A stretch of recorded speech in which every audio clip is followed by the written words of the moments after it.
Hello बच्चों, welcome back to my channel. कैसे हैं सब लोग? आप लोग के फाइनेंशियल अकाउंटिंग के 500 क्वेश्चन की एमसीक्यू सीरीज चल रही थी, जिसमें कि हमने प्रीवियस वीडियो में पढ़ा था इंश्योरेंस क्लेम से रिलेटेड। ये वीडियोस आपके चाहे आप बिहार में जो जूनियर अकाउंट क्लर्क के प्रिपरेशन कर रहे हैं या फिर ट्रिपल प्लस अकाउंटेंट ऑर्डर की प्रिपरेशन कर रहे हैं, दोनों के लिए ही बहुत हेल्पफुल होने वाली है। तो आज के वीडियो का टॉपिक जो हमारा रहेगा वो रहेगा ब्रांच अकाउंटिंग की। ब्रांच अकाउंटिंग से रिलेटेड जो इम्पोर्टेंट क्वेश्चन हैं इससे हमारा रिवीजन भी हो जाएगा और क्या क्वेश्चन है जो इम्पोर्टेंट है आ सकते हैं एग्जाम में, वो भी हम देखेंगे। क्या वीडियो को शुरू करते हैं। वीडियो शुरू करने से पहले अगर चैनल को सब्सक्राइब नहीं किया है जल्दी से चैनल को सब्सक्राइब कर लीजिए, वीडियो को लाइक भी करिएगा। आइए शुरू करते हैं। Branch not keeping the full system of accounting is also known as. लेखांकन की पूरी प्रणाली न रखने वाली शाखा को इस रूप में भी जाना जाता है। विदेशी शाखा, आश्रित शाखा, स्वतंत्र शाखा, में से कोई नहीं। तो ब्रांच अकाउंटिंग क्या होती है? तो ब्रांच अकाउंटिंग है शाखा लेखांकन है। जैसे कि एक कोई इसका समझिए कि कोई कंपनी है, कोई एक कंपनी है। अब वो कंपनी काफी बड़े स्तर पे हो गई है, वो अपनी कंपनी की अलग अलग जगहों पर, अब यहाँ पर कई तरह के ब्रांचेस हो सकती हैं। जैसे कि एक ही कंट्री के अंदर वो अपनी अलग अलग स्टेट्स में या अलग अलग सिटीज में अपनी ब्रांचेस को खोलना चाहती है। इस तरह से कर लीजिए, ब्रांच वन हो गई, टू हो गई, थ्री हो गई। तो ये उसका हेड ऑफिस एक जगह पर होगा और बाकी अलग अलग जगहों पर अलग अलग स्टेट्स में अलग अलग शहरों में वो अपनी ब्रांचेस खोल सकती है। अब यही काम अगर वो इंटरनेशनल लेवल पे करती है तो मल्टीनेशनल कंपनी में भी आ जाती है कि अलग अलग जगहों पर उसकी ब्रांचेस होती है। एक जगह पर उसका हेड ऑफिस होता है, अलग अलग देशों में अपनी ब्रांचेस खोलती है, तो वो फॉरेन ब्रांचेस कहलाती हैं, विदेशी शाखाएं कहलाती हैं। तो यहाँ पर अब आपसे ये पूछ रहा है कि branch not keeping the full system of accounting is also known as, कि ऐसी ब्रांचेस जो अपने यहाँ, क्योंकि अब अलग अलग ये B1, B2, B3 ये तीन तरह के ब्रांचेस हैं। तो ये अलग अलग अपना जो भी काम कर रही हैं, जो भी सेल कर रही हैं या जो भी इनके पास परचेस कर रही हैं, आ रहा है रॉ मटेरियल है, जो भी काम हो रहा है, तो उन सबका रिकॉर्ड भी रहेगा इनके पास। तो अपने पास पूरी फुल सिस्टम नहीं रखती है रिकॉर्डिंग का, तो वो कंपनीज कौन सी कंपनीज कहलाती हैं? तो वो हो जाती हैं आपकी डिपेंडेंट ब्रांचेस, आश्रित शाखाएं कहलाती हैं। इनका जो भी लेखा जोखा है वो आपका जो मेन हेड ऑफिस होता है वहां पर रखा जाता है। ये पूरी तरह से पूरा सिस्टम अपना नहीं रखती रिकॉर्डिंग का। तो इसका आंसर क्या हो जाएगा? ऑप्शन डी हो जाएगा। चलिए नेक्स्ट क्वेश्चन है।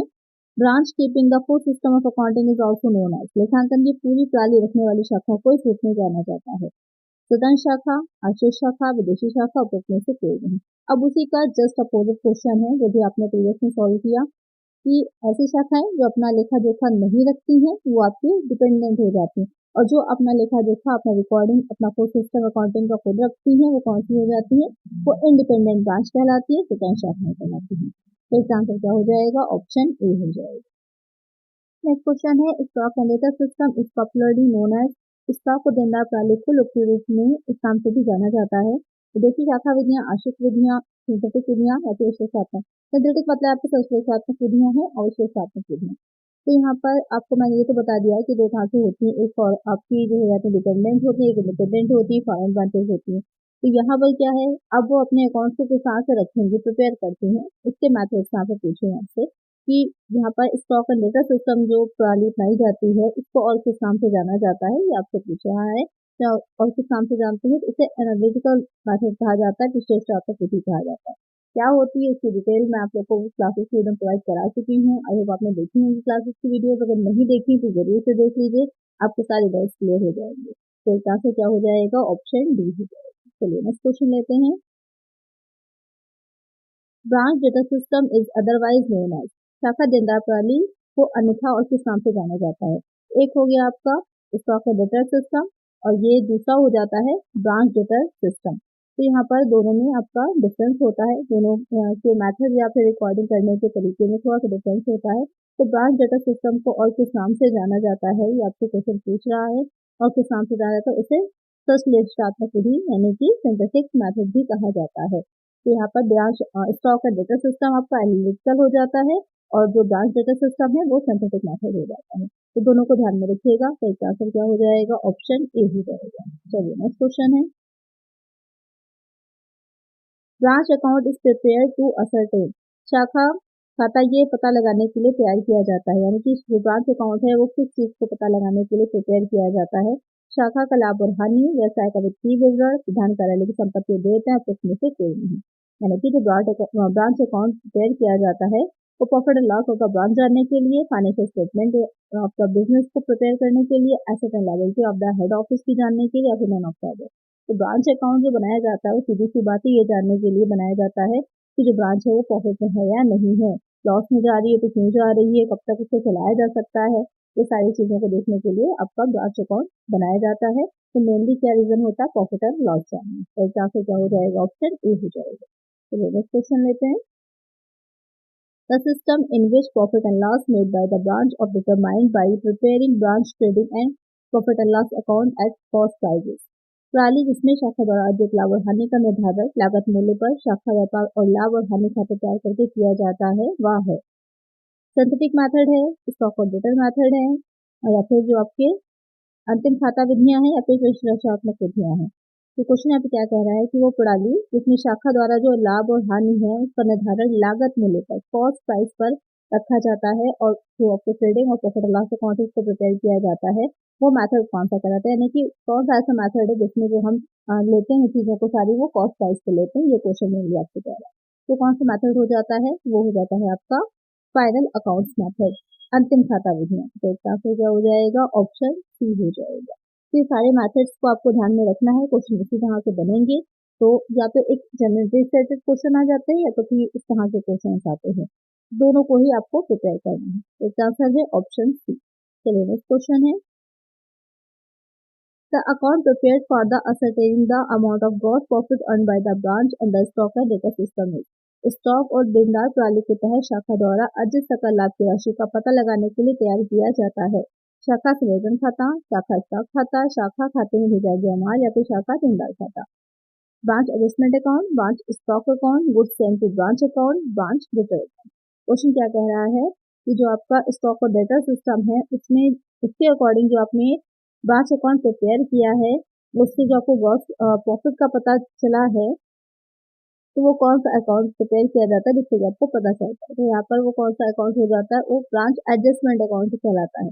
एक आंसर क्या हो जाएगा, ऑप्शन है स्टॉक, यानी कि जो ब्रांच है उसका एडजस्टमेंट अकाउंट बनाया जाता है जिससे हमको पता चलता है जो आपका ग्रॉस प्रॉफिट है कितना अर्न किया गया है। तो एक आंसर क्या हो जाएगा, ऑप्शन है, और किस मेथड के तहत, stock and data system. Next question है, the account prepare to adjust the loading included in the value of opening and closing stock at branch is termed as। शाखा में प्रारंभिक और समापन स्टॉक के मूल्य में शामिल लोडिंग का संशोधित करने के लिए तैयार किया गया खाते को कहा जाता है।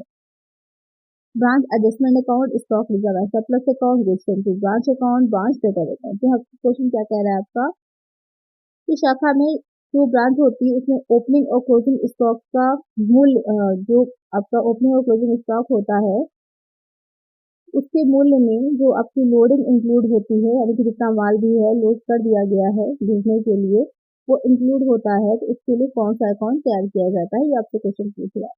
तो कौन सा अकाउंट होता है, stock reserve and surplus account तैयार किया जाता है। तो क्या से क्या हो जाएगा, ऑप्शन डी हो जाएगा। तो नेक्स्ट क्वेश्चन है, the account prepared in the same way as that when goods are invoiced at cost except that all entries are made as invoice price is termed as। जब माल लागत पर चालान किया जाता है तो इसी तरह से तैयार किया गया खाता इससे की सभी प्रविष्टियां चालान मूल्य पर भी की जाती हैं उसे कहा जाता है। ब्रांच एडजस्टमेंट अकाउंट या फिर branch stock account, goods branch account, branch debtor account. तो अलग अलग जो है परिस्थितियां, अलग अलग सिचुएशन होते हैं इसमें अलग अलग तरह के अकाउंट्स प्रिपेयर किए जाते हैं, अलग अलग मेथड्स के अंदर में किए जाते हैं। तो वो सारी चीजें आपको मैंने क्लासेस में क्लियर करी हुई हैं कि कब कौन सा अकाउंट तैयार किया जाता है।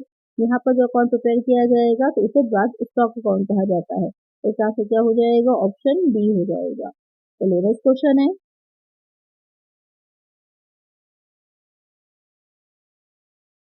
which methods is adopted generally in those branches which are small in size। सामान्यतः उन शाखाओं में से कौन सी विधि अपनाई जाती है जो आकार में छोटी होती है, यानी कि ऐसी ब्रांचेस जो छोटी साइज की होती है वो कौन सा मेथड को इस्तेमाल करती है, कौन सा मेथड यूज करती है, अडॉप्ट करती है। डेटर मेथड को, स्टॉक एंड डेटर मेथड को, फॉलोइंग ब्रांच मेथड को, या फिर एनालिटिकल मेथड को। तो जो भी शाखाएं ब्रांचेस छोटी होंगी वो ऐसे करेंगी, ऐसे अकाउंट्स को प्रिपेयर करेंगे जिसमें कि कम कॉस्ट का है, जैसे कि किसी छोटी ब्रांच है तो वहाँ पे क्या होता है, उनकी कॉस्ट जो होती है वो लिमिटेड रखना होगी, उन्हें उसको कंट्रोल रखना होगा और ना ही ज़्यादा उनका इतना ट्रांजेक्शन रहेगा। तो कौन सा किसको अडॉप्ट करेंगी वो, तो हो जाता है डेटास मेथड से। तो इसका आंसर क्या हो जाएगा, ऑप्शन ए हो जाएगा, यानी कि लेनदार विधि। नेक्स्ट क्वेश्चन है, in which methods goods are send by the head office to the branch at invoice price. किस विधि में मुख्य कार्यालय द्वारा शाखा को चालान मूल्य पर भेजा जाता है। जो माल भेजा जा रहा है, जो गुड्स भेजे जा रहे हैं शाखा को, किसके द्वारा, जो हेड ऑफिस होता है, जब वो गुड्स को जो है किसी भी अपनी ब्रांच को इनवॉइस प्राइस पर भेजता है तो कौन सा मेथड कहलाता है, या किस मेथड के थ्रू भेजा जाता है, इनवॉइस प्राइस मेथड या फिर debtor method, stock and debtor method या फिर फॉरेन ट्रांस मेथड। तो किस मेथड के थ्रू होता है, तो वो मेथड आपका कहलाता है इनवॉइस प्राइस मेथड चलता है। तो क्या हो जाएगा, ऑप्शन नाम से क्लियर हो रहा है, इनवॉइस प्राइस से भेज रहा है तो सीधे हो जाएगा आपका इनवॉइस प्राइस मेथड। एक आंसर है ऑप्शन ए। चलो नेक्स्ट क्वेश्चन है, which account is prepared when branch sales goods on credit. जब शाखा क्रेडिट पर माल बेचती है तो कौन सा खाता तैयार किया जाता है, यानी कि जो भी ब्रांच है, जब वो उसको सेल्स कर रही है गुड्स को क्रेडिट पर उधार बिक्री कर रही है, तो वहाँ पर कौन सा अकाउंट को प्रिपेयर करती है, तो वो क्या हो जाता है आपका, वो ब्रांच डेटर अकाउंट कहलाता है। तो इसका आंसर क्या हो जाएगा, ऑप्शन बी हो जाएगा, यानी कि शाखा देनदार खाता। चलिए नेक्स्ट क्वेश्चन है, कि एक लाइन के क्वेश्चन है, इसमें सिर्फ आपको जो है पता होना चाहिए कि किसमें क्या आंसर है, एज इट इज उसको समझिए, लेकिन अगर एग्जाम में पूछ लिए जाएंगे तो आपके लिए काफी हेल्पफुल रहेंगे। Which books is prepared to maintaining the small expenses like carriage, postage, entertainment, etc. Management book, पेटी कैश बुक, अकाउंटिंग बुक समाप्त कर दे, यानी कि जो डेली के छोटे मोटे खर्चे होते हैं उनको करने के लिए, उनको इसके से रिलेटेड जो भी लेखा जोखा रखने के लिए कौन सी बुक से होती है प्रिपेयर की जाती है, आपको पता है उसे पेटी कैश बुक कहा जाता है, खुदरा रोकड़ बही भी कह सकते हैं। तो इसका आंसर क्या हो जाएगा, ऑप्शन बी हो जाएगा। ये आपकी अलग अलग बिजनेस में भी तैयार की जाती है, ब्रांच अकाउंटिंग में भी इसको तैयार किया जाता है। चलिए नेक्स्ट क्वेश्चन है, the goods sent by the head office में बी आइदर एट डैश और कॉस्ट पर प्लस प्राइस।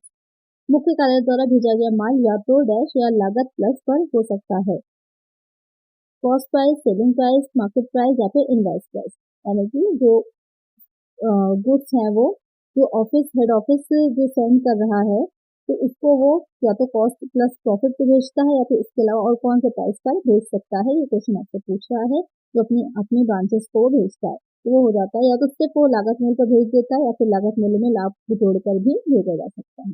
इसका आंसर है ऑप्शन ए। चलिए नेक्स्ट क्वेश्चन है, which account is prepared for recording all cash transaction relating to the branch.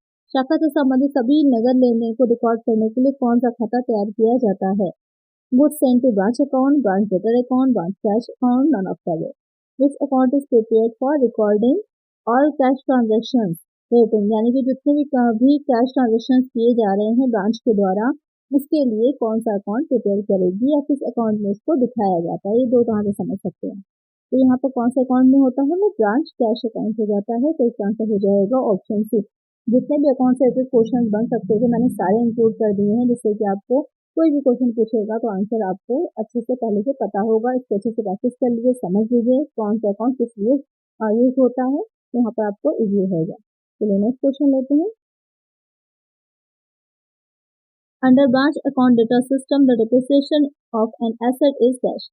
शाखा खाता देनदार प्रणाली के तहत किसी संपत्ति का मूल्यह्रास डैश होता है, देनदार खाते में दिखाया जाता है, शाखा खाते के डेबिट पक्ष में दिखाया जाएगा, शाखा खाते में नहीं दिखाया जाता, शाखा खाते के क्रेडिट पक्ष में दिखाया जाता है।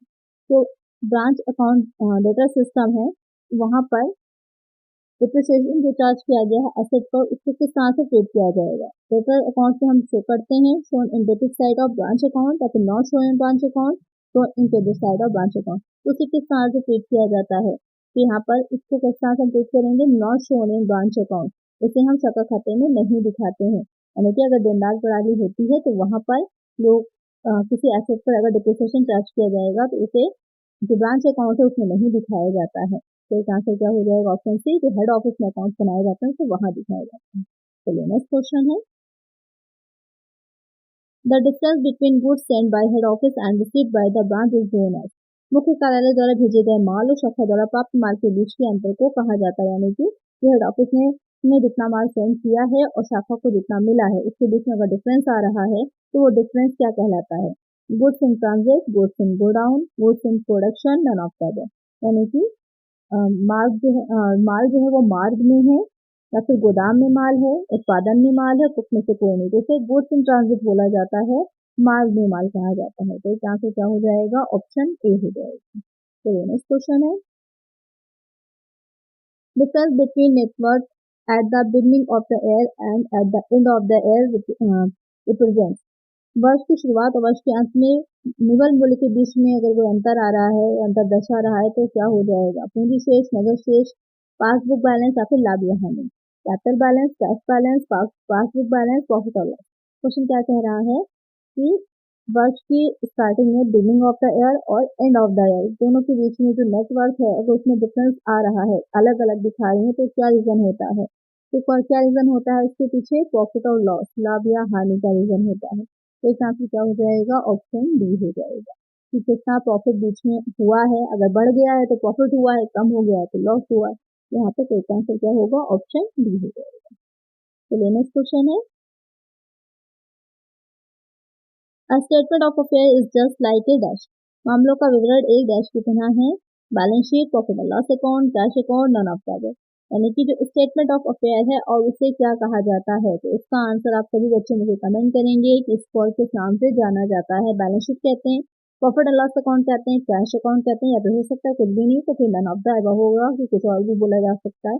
इसका आंसर आप लोग मुझे कमेंट करिएगा। तो आज आपके 140 क्वेश्चन कंप्लीट हो जाते हैं। अरे तो आपने सारी वीडियोस प्रीवियस की भी देखी होंगी, इनकम टैक्स की भी और रेटिंग की भी, वो भी वीडियो जरूर देखिएगा, बहुत हेल्पफुल रहेंगे आपके लिए। तो आज की वीडियो में इतना ही, मिलते हैं नेक्स्ट वीडियो में। नेक्स्ट इसके आगे के जो क्वेश्चन हैं उनके साथ। वीडियो अच्छी लगी लाइक करिएगा, चैनल पर सब्सक्राइब करिएगा और फ्रेंड्स और वीडियो को शेयर करिएगा। Thank you.